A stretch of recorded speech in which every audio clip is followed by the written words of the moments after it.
Welcome to Let Me Fix This. Enjoy the video. In this video, I will explain how to play FIFA on PC. We will guide you through the essential steps to get your game up and running smoothly.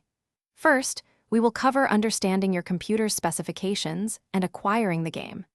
Next, we will walk through the installation process, ensuring a successful setup.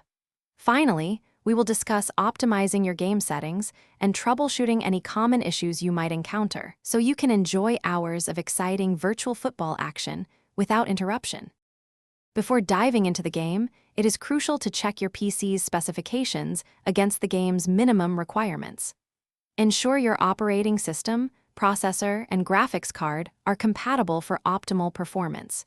You will also need sufficient hard drive space, typically around 8 GB, for the installation. Acquire the game through a trusted digital storefront, or by using a legitimate physical disc to ensure you have a valid copy and access to necessary updates.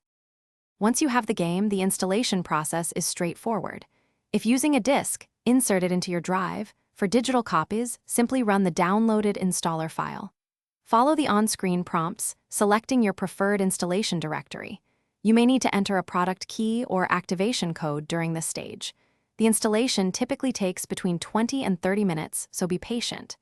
After completion, you are almost ready to hit the virtual pitch. With the game installed, launch it and head to the settings menu.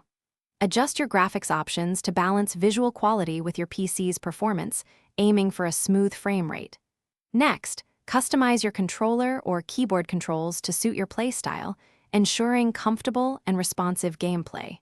Remember to keep your graphics drivers updated to the latest version for the best experience. If you encounter any issues, online forums often provide quick solutions to common technical difficulties.